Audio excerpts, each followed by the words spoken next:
અમારા સંવાદદાતા હરીન માત્રવાડિયા વધુ જાણકારી આપી રહ્યા છે। હરીન, સ્ટેડિયમ બહાર કેવો માહોલ છે, લોકોમાં કેટલો ઉત્સાહ છે? થોડી જ વારમાં વડાપ્રધાન નરેન્દ્ર મોદીની હાજરી અને કેવો છે સુરક્ષા બંદોબસ્ત? બિલકુલ, હું પહેલા દ્રશ્યો બતાવવા માંગીશ કે સ્ટેડિયમ બહારના દ્રશ્યો છે ને હજી પણ લોકો છે તેની જે લોકો છે તે અત્યારે આવી રહ્યા છે।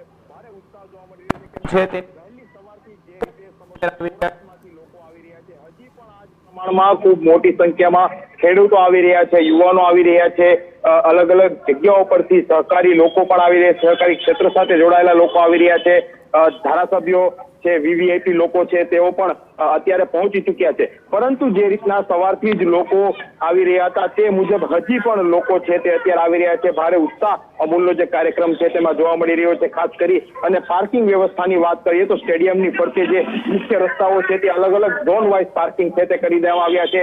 પોલીસ બંદોબસ્તની વાત કરવામાં આવે તો કોઈ પણ અનિચ્છનીય બનાવ ન બને તેને લઈને ચુસ્ત બંદોબસ્ત સ્ટેડિયમની બહાર રાખવામાં આવ્યો છે। ટ્રાફિકની કોઈ અવ્યવસ્થા ન સર્જાય તેને લઈને પણ ટ્રાફિક પોઈન્ટ બનાવવામાં આવ્યા છે અને ત્યાં પણ અલગ અલગ જગ્યાઓ પર પોલીસના અધિકારીઓ દ્વારા જે છે વ્યવસ્થાઓ છે તે ગોઠવવામાં આવી છે। જે રીતે દ્રશ્યોમાં જોઈ શકો છો કે જ્યાં જોવો ત્યાં પબ્લિક માનવ મહેરામણ છે તે આવતું દેખાઈ રહ્યું છે। ખાસ કરીને જે કાર્યક્રમ છે અમૂલનો સહકારી જે ક્ષેત્રનો કાર્યક્રમ છે તેને લઈને લોકો છે તે આવી રહ્યા છે, મંડળીઓ સાથે જોડાયેલા લોકો આવી રહ્યા છે, ખેડૂતો મોટી સંખ્યામાં આવી રહ્યા છે। ખાસ કરીને પબ્લિકની વાત કરવામાં આવે તો જ્યારે TV9ની ટીમ દ્વારા પણ તેમને પૂછવામાં આવ્યું ત્યારે તેમણે જે ખાસ પેકેજ જાહેર કરવામાં આવ્યા હતા, સરકાર તરફથી પેકેજ હોય, અમૂલ દ્વારા જે આપવામાં આવતા પેકેજ હોય તેના વખાણ કરવામાં આવ્યા હતા। આપ દ્રશ્યોમાં જોઈ શકો છો કે સ્ટેડિયમની અંદર જે રીતના જવાની વ્યવસ્થા છે ત્યાં પણ ચુસ્ત બંદોબસ્ત રાખવામાં આવ્યો છે। તમામ જે આવતા લોકો છે તેના માટે સ્ટેડિયમની અંદર જ પાણીની વ્યવસ્થા પણ ગોઠવી દેવામાં આવી છે। ખાસ કરીને કોઈ પણ અનિચ્છનીય બનાવ ન બને તેને લઈ અને અલગ અલગ